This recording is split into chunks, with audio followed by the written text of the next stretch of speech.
pagkakaalam. Hindi ko man po maunawaan kung bakit ganito kahirap ang aking buhay.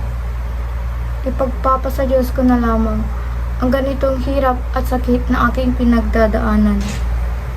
O Panginoon, si Crispin at Basilio, mga anak ko, ang nagbibigay ng ligaya sa aking buhay, kahit na ako'y walang makain, kahit na ako'y naghihirap at nagkakasakit na, handa akong tiisin ang lahat-lahat ng paghihirap ko sa kanila. Basta't sila lamang ay magiging masaya. Ako lamang ay isang ina. Panginoon, ako'y isang ina na naghihintay na mayakap ko ang dalawa kong anak na si Crispin at Basilio. O Panginoon, si Crispin. Kung nakita niyo lamang kanina ang kanyang matatamis na ngiti habang kinikwento kung gaano niya gustong isang maging pari. Gusto niya isang maging pari katulad ng mga banal na pari na tumutulong sa amin. O Panginoon, at si Basilio, ang matapang kong anak na si Basilio, ang aking mahal na Basilio, o ang aking anak na nagsasabing, iaahon niyo kami sa hirap at ginhawa. O Panginoon, nasaan na ang dalawa kong anak, si Crispin at Basilio? O Panginoon.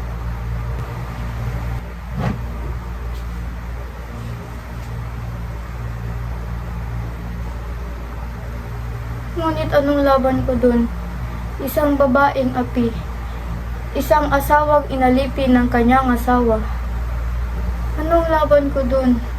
Kung matagal na'y nilisan ko na ang bahay na iyon. O Panginoon. Kung hindi lang dahil sa kanila, matagal na akong pumanaw. Ngunit, anong magagawa ko, Panginoon? Sila ang nagpapabangon sa akin. Sila ang gumagabay sa akin. Ang mga dalawa kong anak. At kahit papaano, si Pedro, na hindi ko man lang kayang maiwan. O Panginoon, tulungan niyo ako. Ngunit bakit ganon, Panginoon?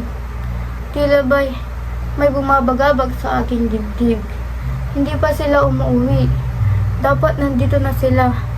Lalo na si Crispin. Napakabata pa niya para mapahamak. Diyos ko, gabayan niyo po ang aking mga anak. Kung maaari, ako na lamang ang inyong parusahan. Ako na lamang ang magdudusa. O Panginoon, napakabata pa ng aking mga anak. Panginoon, ako na lamang, kahit anong sakit, aking tatanggapin. Huwag lang silang mawala sa akin. O Panginoon. Kailangan ko silang hanapin. Hindi ko kayang hintay na lamang sila dito.